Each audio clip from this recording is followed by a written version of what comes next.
think as much as those that are in need enjoy it, the feeling you get from giving back it's indescribable, really. It's what we should do, and thank goodness there are people that organize it and host it and just make a difference. It's a big week.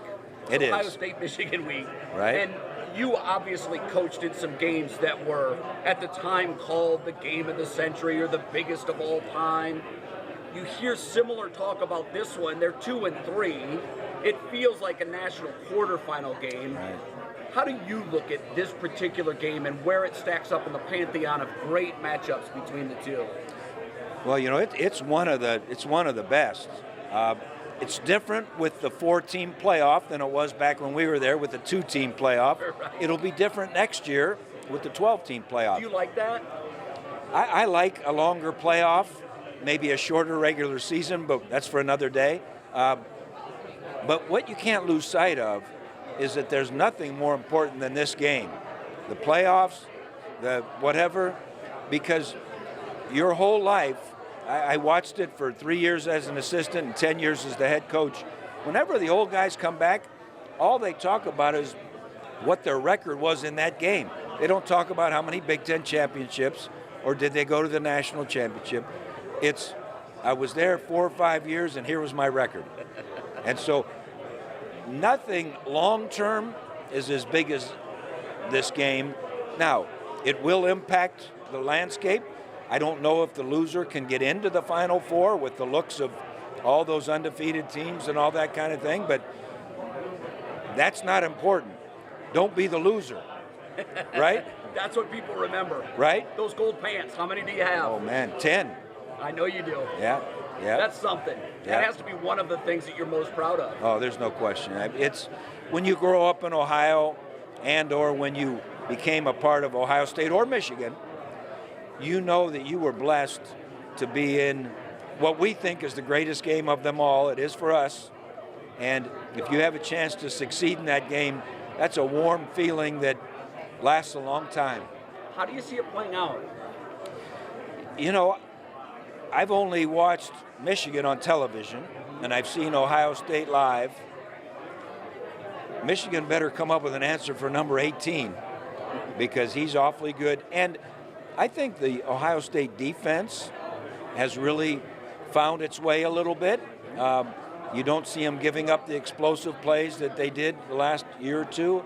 Obviously, they have great personnel, but it'll come down to, who makes an uncharacteristic mistake, because neither of those teams make many mistakes. Right. Who makes the uncharacteristic special teams mistake, and who can keep the noise out. Because there's a lot of noise in Ann Arbor. There's a lot of noise going on in Ohio, in Columbus.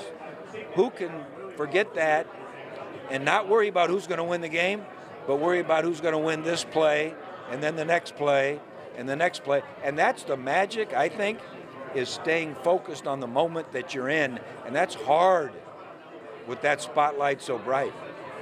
Before we let you go, on the Ultimate Cleveland Sports Show, the last couple of weeks, we've been talking about the formula for the Browns and a path to the playoffs moving forward. Obviously, when you lose your starting quarterback, it's a huge blow.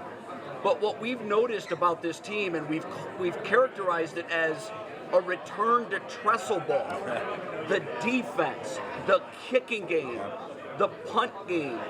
It really feels like some of your old teams at Columbus, and that method's tried and true. That style travels.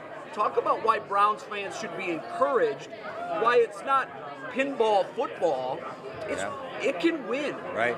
And the tough team is going to win. At the end of the day, getting through that grind of a 17-game season and then playoffs, toughness is going to win. And I've been so impressed by the toughness of that defense, the resilience of that offense. I mean, they lose their tackles, they lose Chubb. I mean, Chubb is unbelievable. They lose the quarterback, but they haven't blinked. And I think it's a lot because of the leadership. I mean, again, I've seen them play live once, but I've seen them on TV a lot. You can see the sideline. You can see the encouragement. I remember when the kicker missed the extra point a couple weeks ago, you see Myles Garrett go up to the kicker, and you could just tell he was saying, don't worry about that. We're going to get you in position for the game winner. And it's all about the team, isn't it? And right now it looks like we have the right kind of team. Now we have to go and grind it out. Jim, it's great to see you. Thank you. Appreciate it. Take care. Righty.